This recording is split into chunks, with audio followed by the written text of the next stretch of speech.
University of Kerala എന്നുള്ളത് university of Keralam എന്നായി മാറുമോ? കാരണം കേരള എന്നുള്ളതിൻ്റെ പേര് കേരളം എന്നാക്കി മാറ്റി യൂണിയൻ മിനിസ്ട്രി അപ്രൂവ് ചെയ്തിരിക്കുന്നു. ഇനി പ്രസിഡന്റിൻ്റെ ഒരു ഫൈനൽ അപ്രൂവൽ മാത്രമേ വേണ്ടതായുള്ളൂ. നമുക്കിനി ഈ പേര് മാറ്റം കൊണ്ട് ഏതൊക്കെ മേഖലയിലാണ് ഇത് ചേഞ്ചസ് വരുന്നതെന്ന് നോക്കാം. ആദ്യമായി നമുക്ക് ചേഞ്ച് വരുന്നത് നെയിംസ് ഓഫ് ഗവൺമെൻറ് ഇൻസ്റ്റിറ്റ്യൂഷൻസ് ആണ്. നമ്മുടെ പാസ്പോർട്ട്, ആധാർ, പേഴ്സണൽ ഡോക്യുമെൻറ്റ്സ് എന്നിവയെല്ലാം ചേഞ്ചസ് വരും. Email, domain names, sign boards എല്ലാത്തിലും ചേഞ്ചസ് വരുന്നതാണ്. ഇപ്പോൾ ഗവൺമെൻറ് ഇൻസ്റ്റിറ്റ്യൂഷൻസിൻ്റെ കാര്യം എടുക്കുകയാണെങ്കിൽ യൂണിവേഴ്സിറ്റി ഓഫ് കേരള എന്നുള്ളത് യൂണിവേഴ്സിറ്റി ഓഫ് കേരളം എന്നായി മാറും. ഹൈക്കോർട്ട് ഓഫ് കേരള എന്നുള്ള high court of Keralam, Kerala public service commission എന്നുള്ളത് കേരളം പബ്ലിക് സർവീസ് കമ്മീഷൻ എന്നായി മാറും.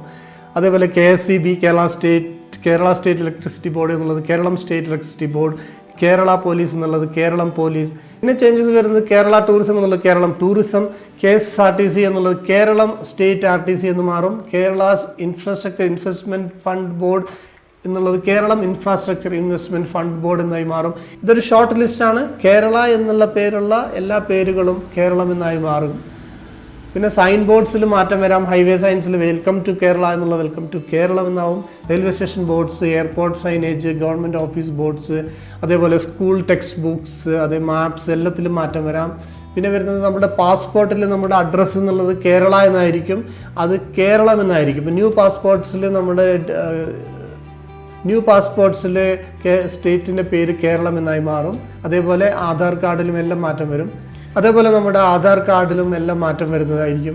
പിന്നീട് ചേഞ്ചസ് വരും നമ്മുടെ ഇമെയിൽ അഡ്രസ്സ്.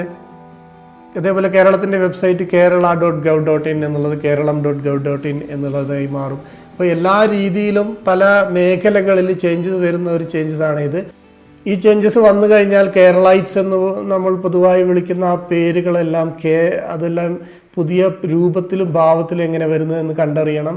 അതേപോലെ നമ്മളൊരു പഞ്ചി വേർഡായിരുന്നു വേർ ആർ യു ഫ്രം എന്ന് ചോദിച്ചാൽ ഐ ആം ഫ്രം കേരള എന്ന് പറയുന്നത്. അപ്പോൾ ഇതെല്ലാം മാറി ഐ ആം ഫ്രം കേരളം എന്നായി മാറ്റണം. ഇതെല്ലാം ഈ ചേഞ്ചസ് എല്ലാം വരും കാലങ്ങളിൽ നമുക്ക് കാണേണ്ടതായി വരും.